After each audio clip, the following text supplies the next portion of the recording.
ओम शांति। हम अपने इस एपिसोड में कॉपर एज को देखते हैं। कॉपर एज का मतलब है द्वापर युग। इस युग में आत्मा जन्म पुनर्जन्म लेते लेते रजोगुणी स्टेज पे पहुंच जाती है। रजोगुणी स्टेज में पहुंचने से आत्मा की जो इंटेलेक्ट है वो वीक हो जाती है, वो विकारों में चली जाने लगती है। तो जो उसकी मत है वो दो तरह की होने लगती है। मीन्स कि जो उसका नेचर है वो ड्वेल होने लगता है, वो ड्वेल एटीट्यूड की हो जाती है। उसको जो परखने की शक्ति है वो कम हो जाती है, राइट और रॉन्ग का निर्णय वो नहीं ले पाती है। जो उसकी डिविनिटी है वो पूरी तरह से लूज होने लगती है। यहाँ पे जो द्वापर युग में जो आत्मा का जन्म है वो 42 जन्म लेती है, और जो लाइफ एक्सपेक्टेंसी है, जो आयु है उसकी वो 120 वर्ष से कम होने लगती है। जो कि हमने देखा था त्रेता युग में 120 वर्ष है, तो यहाँ पे जो आयु है वो कम होने लगती है। और जो जन्म है वो भी विकारों से होते हैं यहाँ पे, क्योंकि आत्मा विकारों में जाना शुरू हो जाती है। और जो पॉपुलेशन है वो भी इंक्रीज होती रहती है। जैसे जैसे युग आगे बढ़ता रहता है तो पॉपुलेशन भी बढ़ती रहती है। और यहाँ पे ये द्वापर युग में ही इसी समय पे जो आत्मा है उसको दुख का अनुभव होना शुरू हो जाता है। जैसे कि आत्मा जब विकारों में जाने लगती है तो अपने दुख में वो आना शुरू हो जाती है। इसी टाइम पे जब उसको दुख का अनुभव होता है, क्योंकि वो अभी अभी सतयुग और त्रेता युग से आई होती है, तो उसको स्मृति में होता है कि वो निराकार शिव ज्योतिर्बिंदु की जो स्मृति है वो उसको होती है। तो वो यहाँ पे शिव के टेम्पल्स बनाना शुरू करती है। और क्योंकि उसको शिव का सही स्वरूप याद होता है तो वो ज्योतिर्बिंदु जो ज्योतिर्लिंगम है वो बनाना शुरू करती है।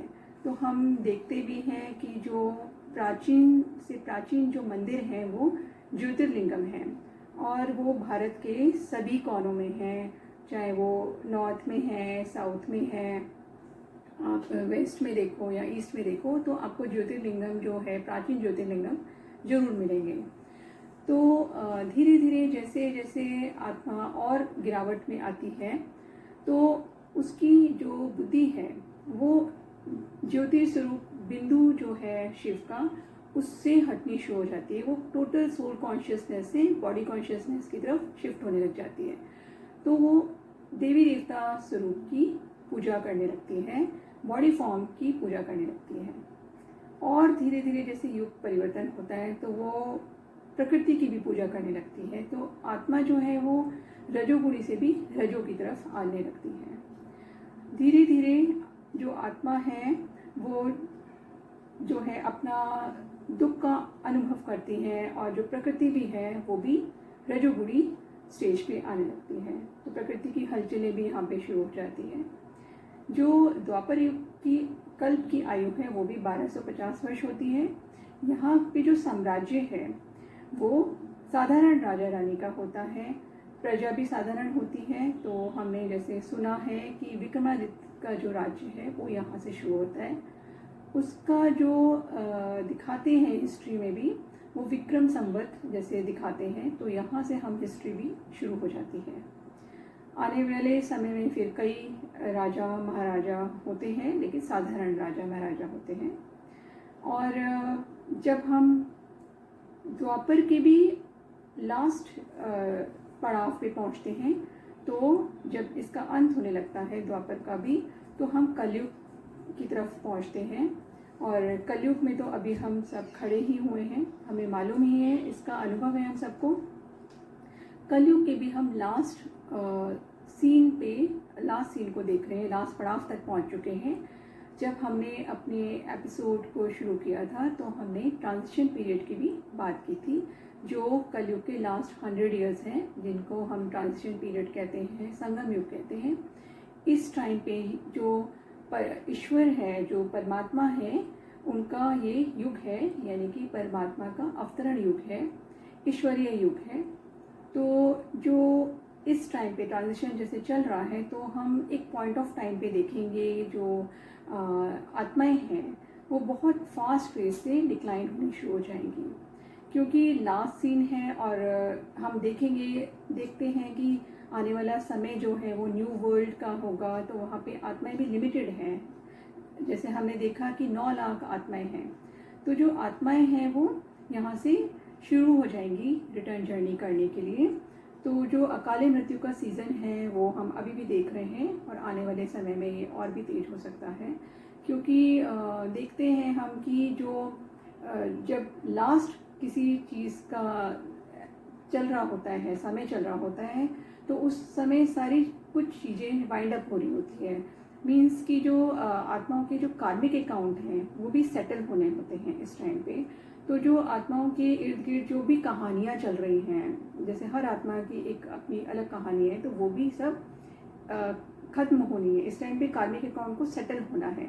जैसे हम मूवीज़ में भी देखते हैं कि जब भी मूवीज़ का एंड हो रहा होता है तो सारे एक्टर्स जो हैं वो स्टेज पे आ जाते हैं और उनके इर्द गिर्द जितनी भी कहानियाँ चल रही होती हैं उन सब का एंड होने लगता है।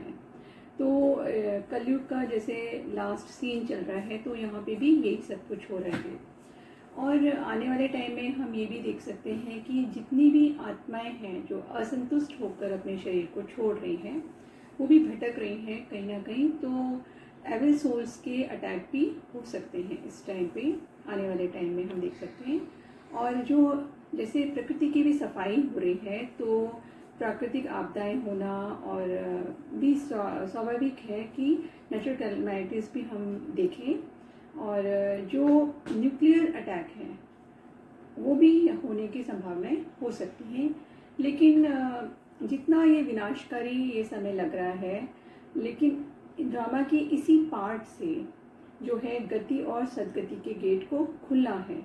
अब हमें क्या करना है, कलयुग से अपने पाँव को उठाकर संगम युग पे अपने पाँव को रखना है। तो जब ईश्वरीय गोद में हम चले जाएंगे, जैसे हमने कहा कि संगम युग ईश्वरीय युग है, तो जिम्मेवारी फिर उस परमात्मा की हो जाती है। और जैसे हमने देखा भी है कि अगर हम कभी हाईवे पे चल रहे हो, कोई बच्चा चल रहा हो और बहुत सारा ट्रैफिक इधर उधर से आ रहा हो, तो अगर वो बच्चा अपने माता पिता का हाथ पकड़ के उस रोड को क्रॉस करे तो वो इजीली उस रोड को क्रॉस कर लेता है, चाहे जितना भी ट्रैफिक हो वहाँ पे, तो उसको उसका पता भी नहीं चलता। सेम इस टाइम पे हमें भी यही करना है कि हमें परमात्मा का हाथ पकड़ लेना है और इस समय को क्रॉस कर लेना है। तो जो भी वो हमें बोल रहे हैं, जो हमें शक्ति दे रहे हैं, अपने से कनेक्ट कर रहे हैं, हमें योग सिखा रहे हैं, वो हमें सीखना है और हमें देखना है कि वो किस तरह से हमें इजीली हमें पार करा सकते हैं। तो आने वाले एपिसोड में हम देखेंगे कि हम आत्माओं को वो अपने राजयोग द्वारा कैसे कनेक्ट करते हैं, क्योंकि वो जानते हैं हम सब आत्माओं की बैटरी डिस्चार्ज हो चुकी है। उनसे कनेक्ट होने पर ही हम में वो वापस एक शक्ति आ सकती है। उनका ज्ञान सुनने पर हम उनके ज्ञान द्वारा ही इस स्टेज से, जो कलयुग का ये जो लास्ट स्टेज चल रहा है, लास्ट जो सीन चल रहा है, उससे निकल सकते हैं। तो हम अपने आने वाले एपिसोड में उस राजयोग को देखेंगे और उसका अनुभव भी करेंगे। ओम शांति।